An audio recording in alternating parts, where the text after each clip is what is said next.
Kami siap menyambut firman Tuhan. Haleluya, haleluya, haleluya, haleluya. Amin. Puji Tuhan, Tuhan Yesus memberkati. Mari kita kembali ke tempat duduk kita masing-masing. Mari kita membuka Alkitab kita dulu dari perjanjian yang baru 2 Korintus pasal 5 ayat 11, ayat 15. 2 Korintus pasal 5 ayat yang ke-15. Kita membuka Alkitab kita 2 Korintus 5 ayat yang ke-15. Kalau saudara sudah mendapatkan ayat firman Tuhan ini, kita melihat bersama-sama ayat firman Tuhan ini, dan saya akan membacakan ayat ini bagi kita semuanya. 2 Korintus pasal 5 ayat yang ke-15. Demikianlah firman Tuhan, dan Kristus telah mati untuk semua orang, supaya mereka yang hidup tidak lagi hidup untuk dirinya sendiri, tetapi untuk Dia yang telah mati dan telah dibangkitkan untuk mereka. Sekali lagi saya bacakan, dan Kristus telah mati untuk semua orang, supaya mereka yang hidup tidak lagi hidup untuk dirinya sendiri, tetapi untuk Dia yang telah mati dan telah dibangkitkan untuk mereka. Nah, saudara, di sini firman Tuhan mengatakan bagi kita, saudara, bahwa Tuhan Yesus itu telah mati bagi kita, dan supaya kita yang hidup, yang masih hidup ini di dunia ini, kita bukan lagi hidup bagi diri kita sendiri, tetapi kita harus hidup bagi Tuhan. Jadi kita menjalani hidup kita menjalani kehidupan kita ini, biarlah kita hidup untuk Tuhan, menjalaninya bersama Tuhan. Apakah maksudnya? Biarlah kita hidup. Kita harus hidup bukan untuk diri kita sendiri, tetapi untuk Kristus yang telah mati dan telah dibangkitkan itu bagi kita. Jadi hidup kita harus hidup bagi Tuhan. Maksudnya hidup bagi Tuhan itu adalah kita menjalankan kehidupan kita hanya untuk Tuhan. Kita hidup untuk Tuhan. Artinya segala kegiatan yang kita lakukan buat Tuhan. Dan segala yang kita kerjakan harus yang berkenan kepada Tuhan, yang dikehendaki Tuhan. Itulah artinya hidup untuk Tuhan. Karena Tuhan Yesus telah mati bagi kita, supaya kita yang masih hidup di bumi ini, kita hidup buat Tuhan, bukan hidup untuk diri kita sendiri, tetapi hidup untuk Tuhan. Artinya hidup untuk Tuhan tadi, kita melakukan apa yang berkenan kepada Tuhan. Kita melakukan apa yang Tuhan kehendaki. Kita melakukan dengan motivasi hati kita bagi Tuhan. Jadi segala yang kita lakukan seolah-olah semuanya kita lakukan itu untuk Tuhan. Itulah yang dimaksud hidup bukan untuk diri sendiri, tetapi untuk Tuhan. Karena apa? Karena hidup kita ini telah ditebus. Itu artinya, saudara, Kristus telah mati untuk semua orang. Maksudnya itu, Kristus telah mati untuk kita. Itu artinya bahwa Kristus telah menebus hidup kita dengan mati di kayu salib. Dia menebus hidup kita dengan rela mati di kayu salib. Untuk apa dia menebus kita? Supaya kita bisa hidup bagi Dia. hidup untuk Tuhan. Kalau dulu sebelum kita ditebus Tuhan, itu karena kita hidup bagi diri kita sendiri. Tahukah kita kalau yang namanya hidup bagi diri kita sendiri? Kalau hidup bagi diri kita sendiri, itu yang namanya hidup dengan melakukan sesuka kita. Hidup bagi diri sendiri karena hidup melakukan sesuka hati kita. Tidak peduli Tuhan, kita melakukan apa yang berkenan bagi diri kita. Itulah hidup bagi diri sendiri. Mau itu kesalahan, mau itu dosa, mau itu yang tidak berkenan pada Tuhan, itulah yang kita lakukan ketika kita hidup untuk diri kita sendiri. Tetapi ada resiko dengan hidup bagi diri sendiri. Dengan hidup sesuka hati diri sendiri, resikonya adalah kebinasaan. Itulah sebabnya Tuhan Yesus tidak mengendaki kita binasa, karena Dia mengasihi kita sebagai ciptaannya. Dia mengasihi manusia ini sebagai ciptaannya. Makanya Tuhan Yesus tidak mau kalau kita binasa. Sehingga Tuhan Yesus mau rela mati untuk kita. Supaya kita jangan binasa. Binasa itu artinya jangan kalau mati meninggalkan dunia ini jadi masuk ke neraka, dihukum selamanya di sana. Disiksa selamanya di sana, tersiksa. Makanya Tuhan Yesus tidak mau seorang pun binasa, melainkan Tuhan Yesus mengendaki kita supaya biarlah kita boleh diselamatkan. Dan Tuhan Yesus rela mati bagi kita untuk menebus kita.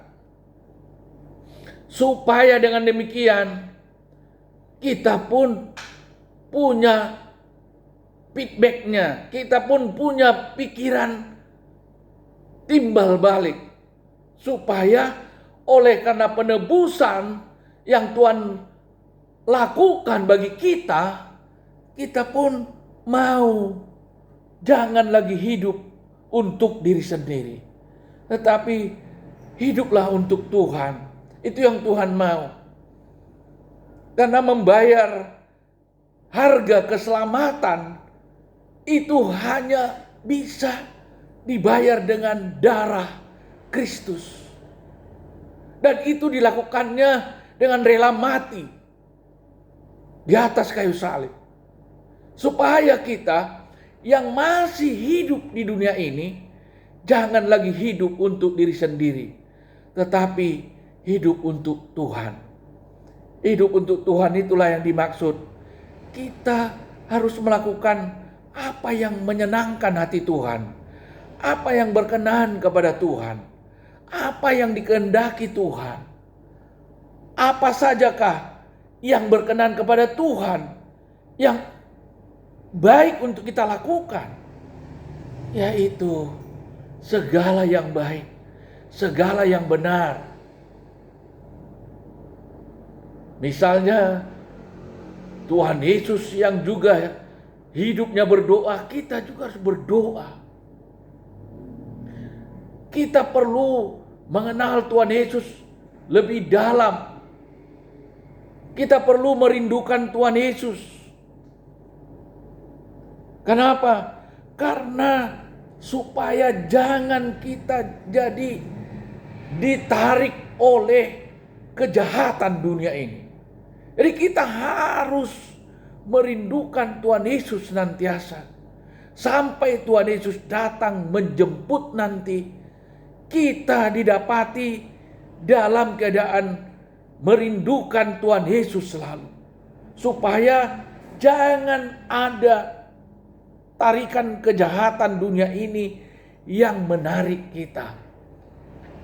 Karena dengan merindukan Tuhan Yesus, maka itu akan menjadi kekuatan bagi kita untuk menghadapi segala tarikan-tarikan dunia ini yang membawa kita, yang bisa menyeret kita kepada kejahatan. Jadi kita harus tekun berdoa. Itulah juga salah satu hidup untuk Tuhan. Seperti Yesus juga hidupnya hidup yang tekun berdoa. Sebenarnya Tuhan Yesus itu sudah Tuhan, dia sudah anak Allah. Tapi dia juga masih mau tekun berdoa. Apalagilah kita yang masih hidup dalam daging yang gampang ditarik oleh kejahatan dunia ini, kita perlu tekun berdoa. Supaya ada kekuatan diri kita untuk menjalani hidup kita ini di tengah-tengah dunia yang penuh kejahatan ini. Supaya ada kekuatan kita. Sebab doa itu bisa menjadi kekuatan kita dalam menghadapi kehidupan kita. Jadi dikatakan di sini, sebab Kristus telah mati untuk semua orang, termasuk untuk kita, supaya kita yang hidup, yang masih hidup di dunia ini, tidak lagi hidup untuk diri kita sendiri, tetapi untuk Tuhan. Tetapi kita hiduplah untuk Tuhan, yang telah mati dan telah dibangkitkan untuk kita. Jadi hidup untuk Tuhan itu melakukan segala yang berkenan kepada Tuhan, melakukan yang baik yang berkenan bagi Tuhan, melakukan yang menyenangkan hati Tuhan, melakukan yang tidak disukai Tuhan. Itu harus kita jauhkan. Kita lakukan menjauhkannya dari dalam diri kita. Apa yang tidak disukai Tuhan, itulah yang namanya hidup untuk Tuhan. Kita bisa melihat dalam contoh di dalam Alkitab ini seorang yang hidupnya, dia lakukan hidupnya hidup untuk Tuhan. Yaitu kita lihat di dalam Lukas pasal 19. Lukas pasal 19 ayat 1 sampai ayat 10. Saya akan bacakan di sini Lukas 19. Kita bisa melihat di sini satu orang contohnya yang Tuhan Yesus tuliskan di dalam kitab suci ini, dalam Alkitab ini.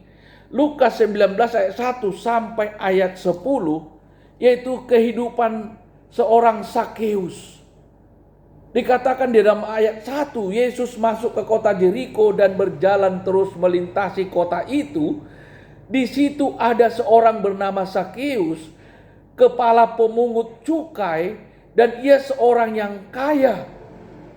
Ia berusaha untuk melihat orang apakah Yesus itu, tetapi ia tidak berhasil karena orang banyak, sebab badannya pendek.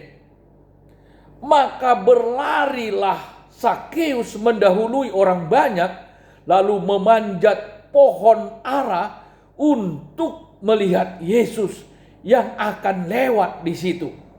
Ayat 5, ketika Yesus sampai ke tempat itu, ia melihat ke atas dan berkata, "Sakeus, segeralah turun. Sebab hari ini aku harus menumpang di rumahmu." Lalu Sakeus segera turun dan menerima Yesus dengan sukacita.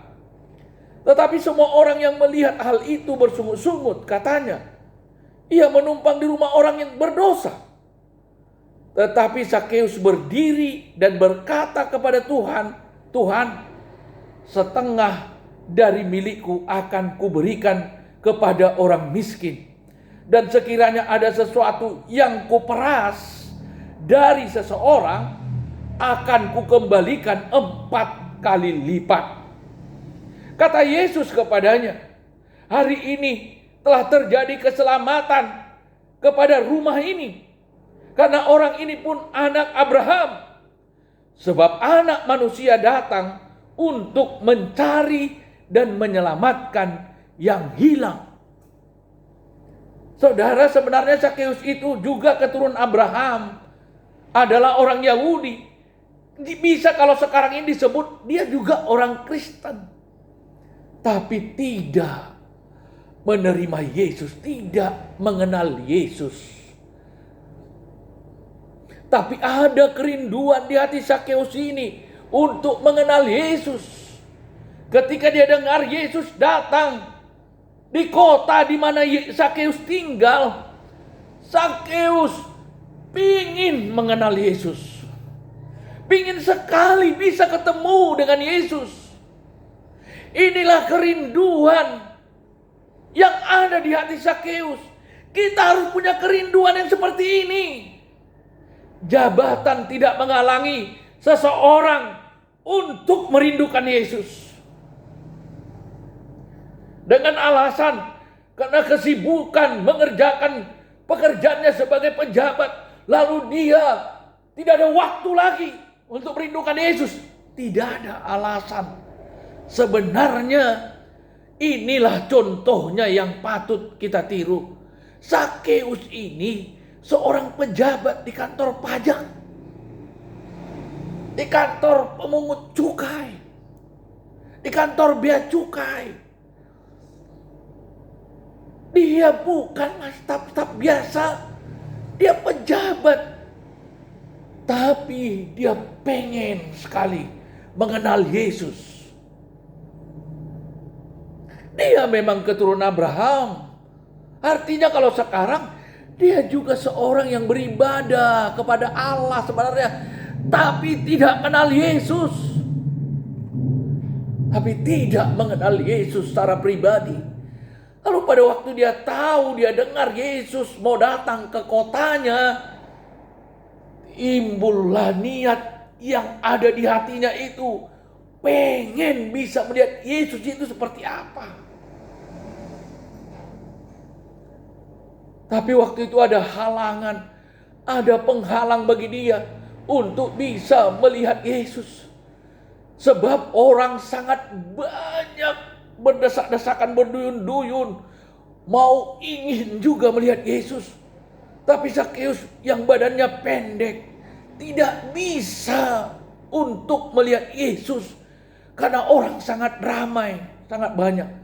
Tapi karena kerinduannya yang besar, dia sampai menghilangkan, mengesampingkan rasa malunya.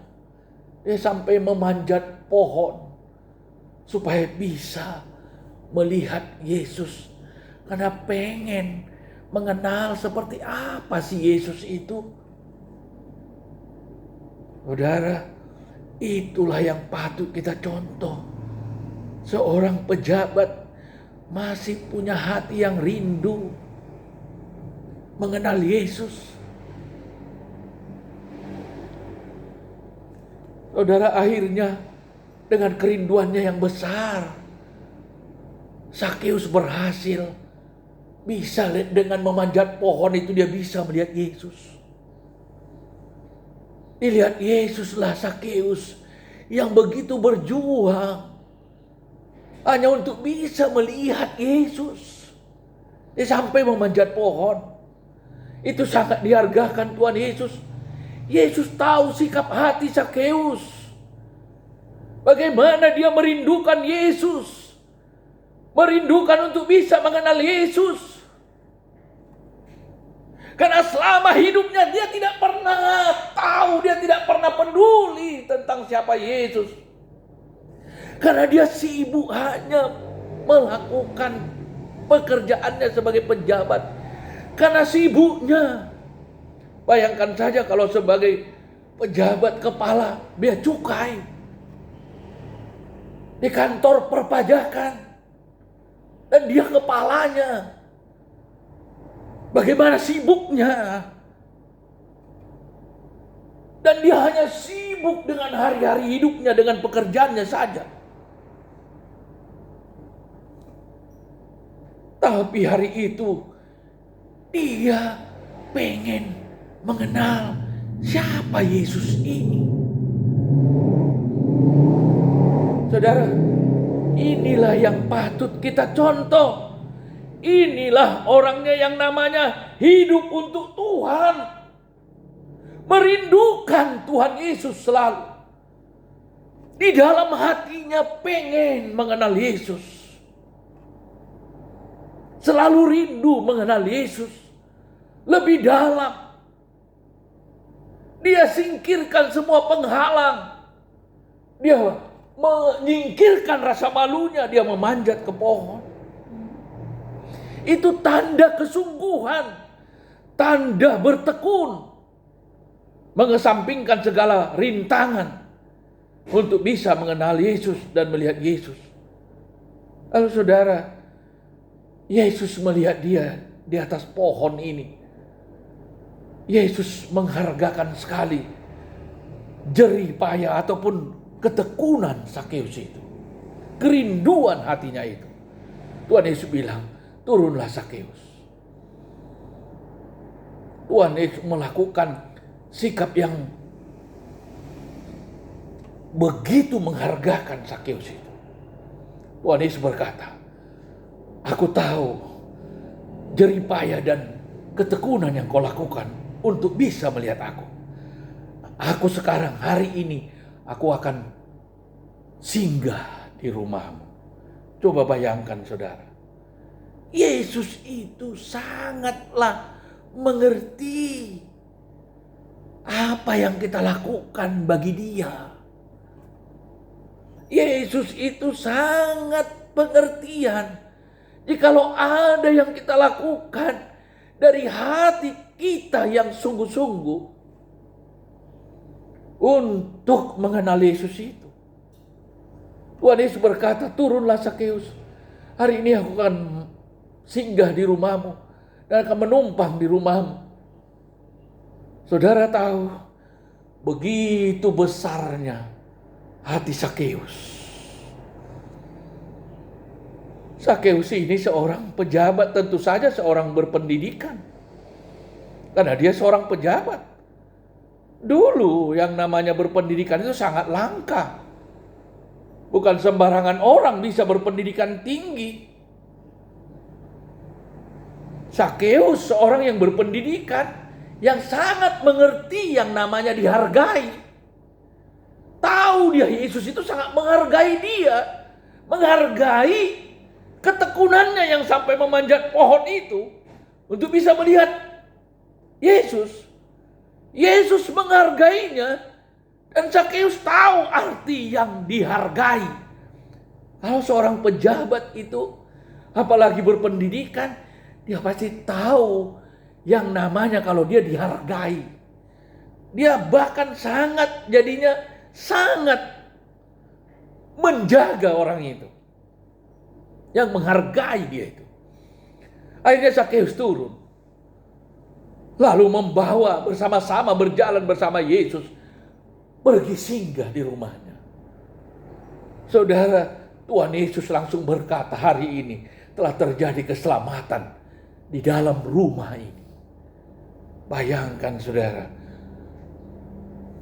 Begitu berharganya, berartinya sikap ketekunan Sakeus itu yang rindu mengenal Yesus. Dan Yesus sangat menghargakan, sangat tahu menghargakan arti dari sebuah ketekunan, perjuangan. Saudara, bahkan ketika Yesus mengatakan hari ini telah terjadi keselamatan di rumah ini. Artinya apa? Seisi rumah Sakeus diselamatkan. Bisakah harta Sakeus yang begitu banyak dari hasil kepala bea cukai, yang begitu gajinya besar, bisakah membayar harga keselamatan? Tidak bisa. Hanya Yesus yang bisa memberi keselamatan. Harta tidak bisa. Sakeus sangat mengerti harta yang dia punya walaupun berlimpah, tapi keselamatan yang diberikan Tuhan Yesus itu tidak bisa dibayar dengan harta yang dimiliki Sakeus. Akhirnya apa yang dilakukan Sakeus? Karena begitu menghargai keselamatan yang Tuhan Yesus berikan itu, Sakeus tidak tanggung-tanggung. Karena dia memang benar-benar orang yang berpendidikan. Makanya dia seorang yang memegang jabatan. Dia sangat mengerti arti dari dihargai dan menghargai. Yesus begitu menghargai dia. Dan Sakeus pun yang mengerti dihargai. Dan dia pun sangat menghargakan apa yang Tuhan Yesus berikan bagi dia. Begitu Tuhan Yesus mengatakan keselamatan telah terjadi di rumah ini,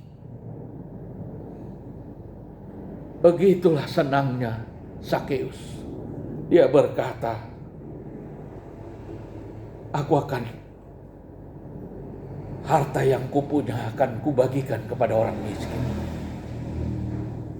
Dan jikalau ada yang pernah kurampas, akan kukembalikan 4 kali lipat.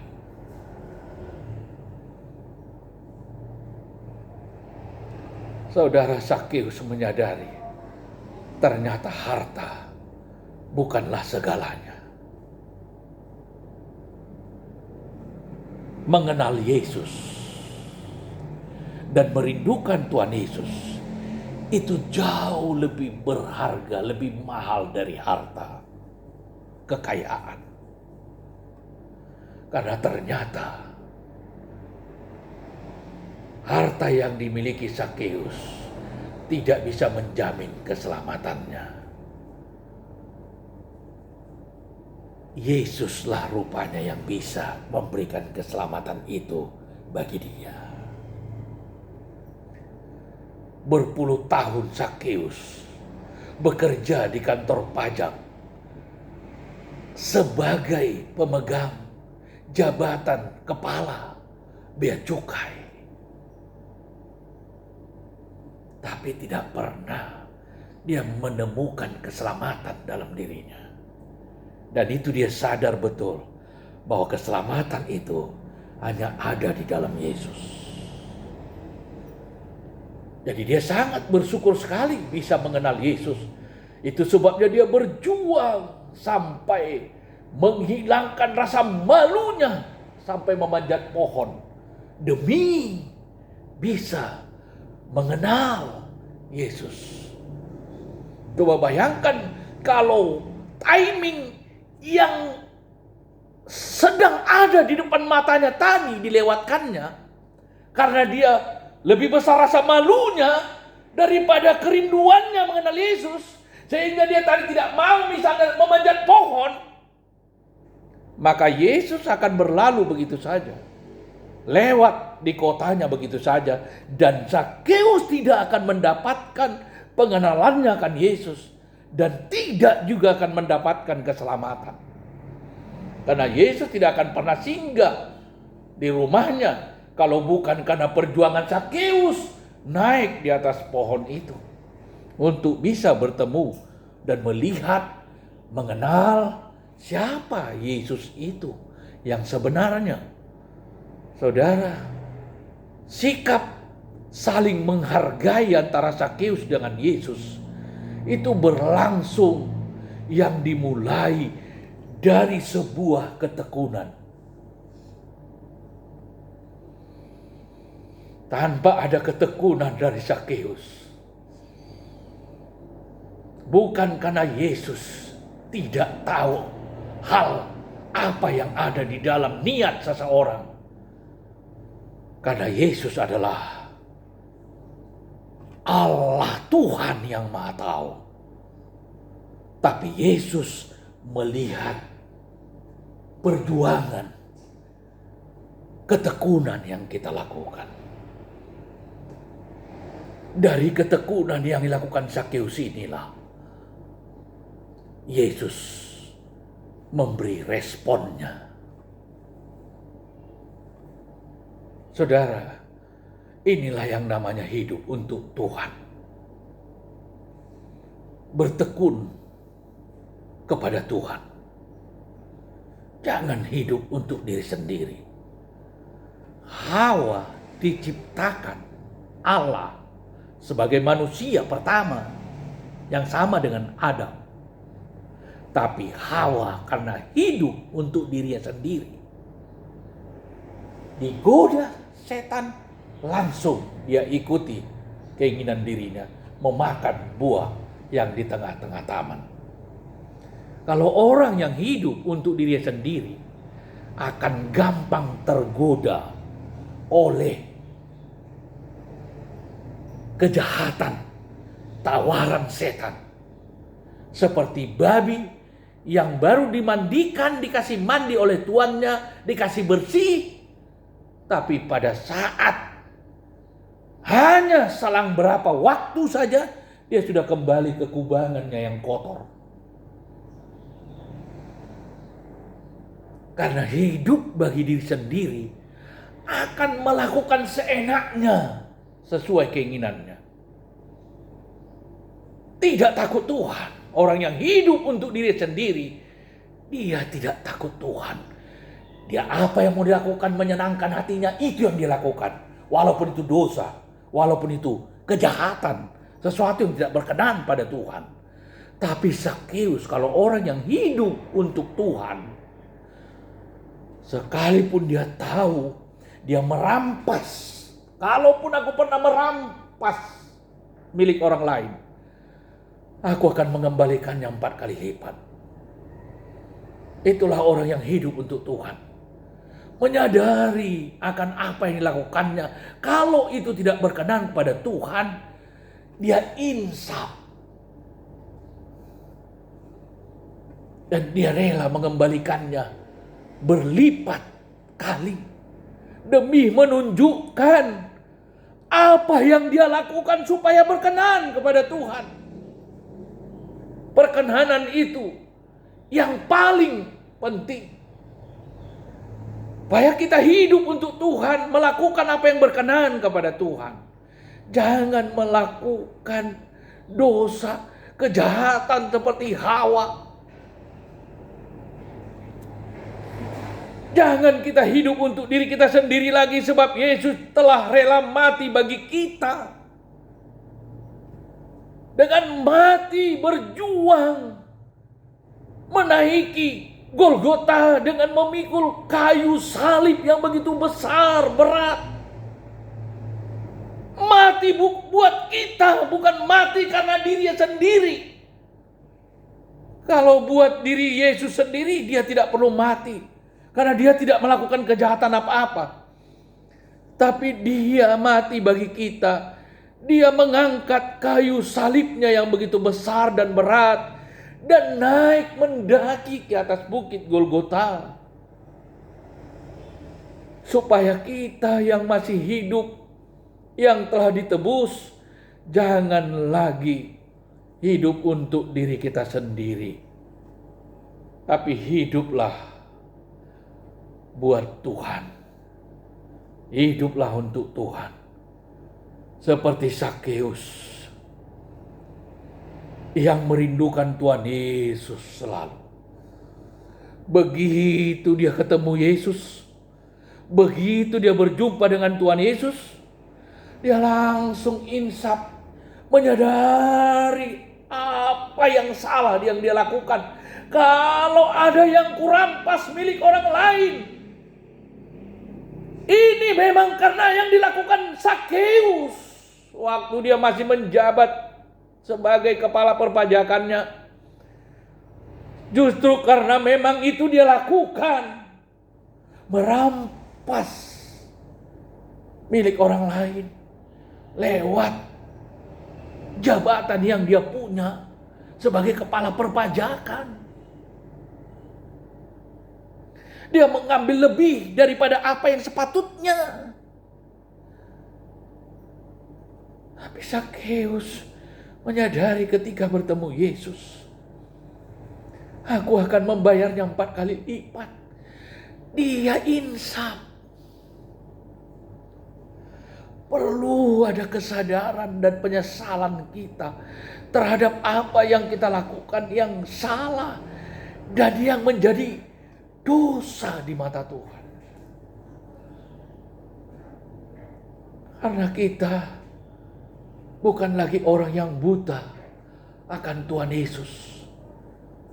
Kalau Zakheus pada waktu itu dia benar-benar sama sekali buta. Tidak mengenal siapa Yesus sebenarnya. Itulah latar belakang Zakheus. Dia tidak mengenal Yesus sama sekali sebelumnya. Tapi hanya karena kerinduan hatinya pengen sekali kenal Yesus. Seperti apa sih orangnya Yesus ini? Dia pengen. Saudara, kalau kita lihat di ayat 4 itu, di ayat 3 dan 4 dikatakan, Zakheus berusaha untuk melihat orang apakah Yesus itu. Orang seperti apakah Yesus itu. Tetapi Zakheus tidak berhasil karena orang banyak. Sebab badannya pendek.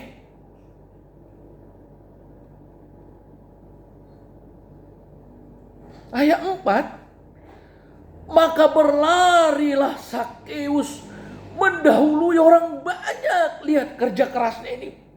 Berjuangnya dia. Bertekunnya dia. Berlarilah dia. Mendahului orang banyak itu. Lalu memanjat pohon ara untuk melihat Yesus yang akan lewat di situ. Ini seorang kepala pajak ini. Kepala bea cukai.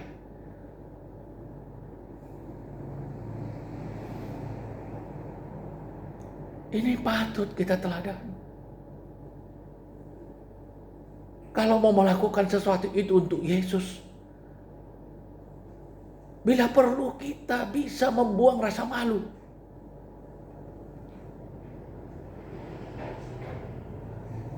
Untuk menegakkan kebenaran. Untuk bisa mengenal Yesus. Untuk bisa bertemu Yesus. Bila perlu kita menghilangkan rasa malu. Mengesampingkan rasa malu. Itulah yang membuat Yesus begitu menghargakan jeripayah Zakheus itu. Dia lihat Zakheus di atas pohon itu. Zakheus turun. Yesus mengatakannya dengan sikap hati yang begitu menghargai Zakheus itu. Turunlah. Aku akan singgah di rumahmu hari ini. Saudara, Yesus seorang raja yang mulia, raja yang besar.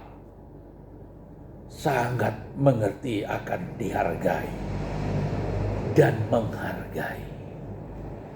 Zakheus pun begitu sebagai seorang pejabat di pemerintahan Yerusalem waktu itu. Dia kepala bea cukai. Sangat mengerti arti dihargai dan menghargai. Dia tahu Yesus begitu menghargai jeripayahnya yang sampai naik di atas pohon. Dan Zakheus pun sangat mengerti melakukan apa untuk meresponi orang yang menghargai dia. Karena dia pejabat. Dia udah paham tentang menghargai dan dihargai. Dia lihat Yesus begitu menghargai dia. Menghargai jeripayahnya yang sampai naik ke atas. Maka Zakheus pun dengan sikap hati yang benar-benar tulus dan penuh rindu. dia turun, dia senang, dia turun, lalu dia bawa Yesus ke rumahnya. Saudara, jangan kita mau mata hati kita dibutakan oleh jabatan yang kita pegang. Banyak orang yang tidak meneladani Sakeus ini, yang mata hatinya jadi buta oleh karena jabatannya. Hal yang baik udah menutupi mata hatinya, menjadi tertutup mata hatinya kepada hal yang baik, hal yang begitu penting bagi hidupnya. Yesus jauh lebih penting ternyata daripada harta jabatan yang dia punya.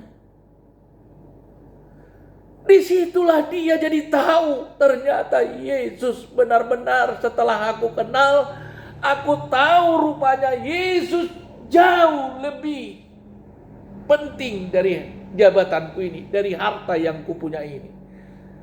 Karena hanya Yesuslah yang bisa mengisi kekosongan hatinya. Hartanya banyak, tapi dia merasakan kosong di dalam hatinya. Hampa dia rasakan hatinya. Tapi ketika dia ketemu Yesus, setelah berhasil bertemu Yesus, kayak ada sukacita beria-ria di hatinya. Dan ketika Yesus sampai di rumahnya, dia dapatkan lagi malah apa yang tidak pernah dia bisa pikirkan. Dia dapatkan ketika Yesus berkata, hari ini telah terjadi keselamatan di rumah ini. Apa yang tidak bisa didapatkan Sakeus, walaupun hartanya banyak, jabatannya tinggi, ternyata tidak bisa dia dapatkan itu kalau bukan melalui Yesus. Apakah itu? Yaitu keselamatan. Keselamatan itu didapatkannya ketika dia bertemu dengan Yesus dan Yesus singgah di rumahnya. Dan Yesus langsung mengatakan, dan hari ini telah terjadi keselamatan di rumah ini. Betapa besar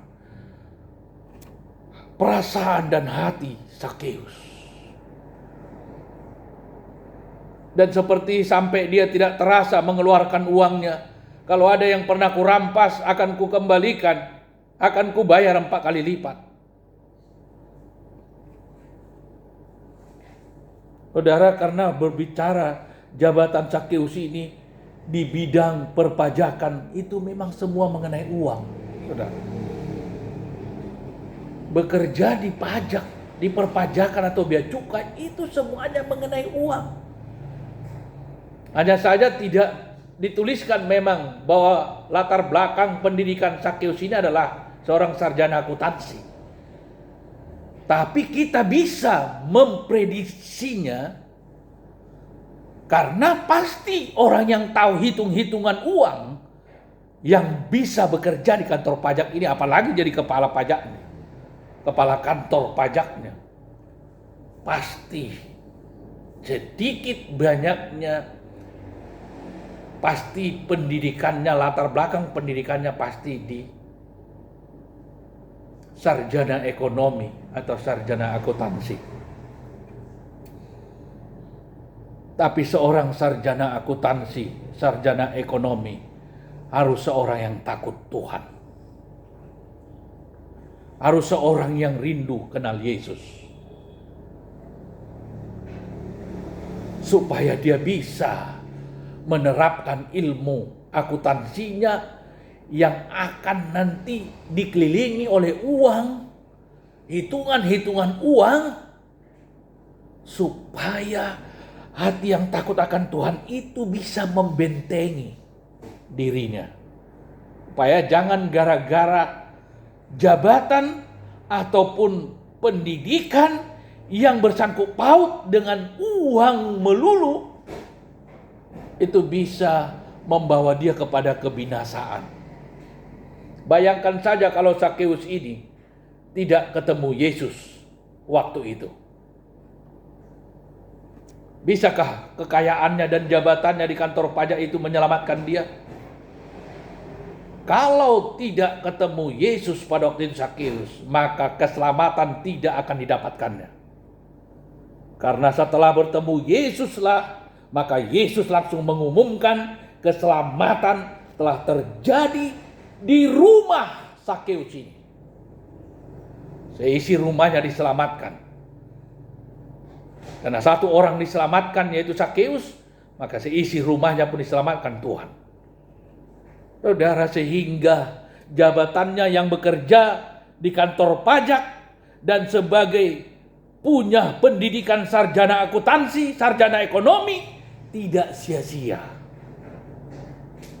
Tapi biarpun sarjana akuntansi, sarjana ekonomi yang bekerja di kantor pajak, kalau tidak ada Yesus, maka semua itu akan dibakar di neraka. Tidak ada keselamatan. Bukan karena sarjana akuntansi lalu diselamatkan masuk surga. Bukan karena kerja di kantor pajak, kepala pajak baru diselamatkan masuk surga, tidak. Keselamatan itu hanya ada didapatkan dari Yesus. Saudara, berharganya jadinya hidup Sakeus setelah dia mendapatkan Yesus. Saudara, inilah yang perlu kita patut teladani. Seberapa sibuknya pun kita dengan jabatan kita, hiduplah untuk Tuhan. Sempatkan berdoa. Lakukanlah segala yang baik. Kalaupun pekerjaan kita yang kita lakukan, lakukanlah itu seolah-olah buat Tuhan. Supaya itulah namanya yang hidup untuk Tuhan. Segala sesuatu yang kita lakukan untuk Tuhan. Puji Tuhan. Inilah inti dari penguraian firman Tuhan yang begitu panjang lebar. Roh Kudus singkapkan ini bagi kita untuk menjadi pegangan bagi kita, yaitu hiduplah bukan untuk diri sendiri, tapi hidup untuk Tuhan. Seperti Sakeus, tekun berdoa dan selalu merindukan Tuhan Yesus. Puji Tuhan, Tuhan Yesus berkati. Mari kita bangkit berdiri, kita sembah Tuhan Yesus, kita naikkan satu penyembahan kita kepada Tuhan untuk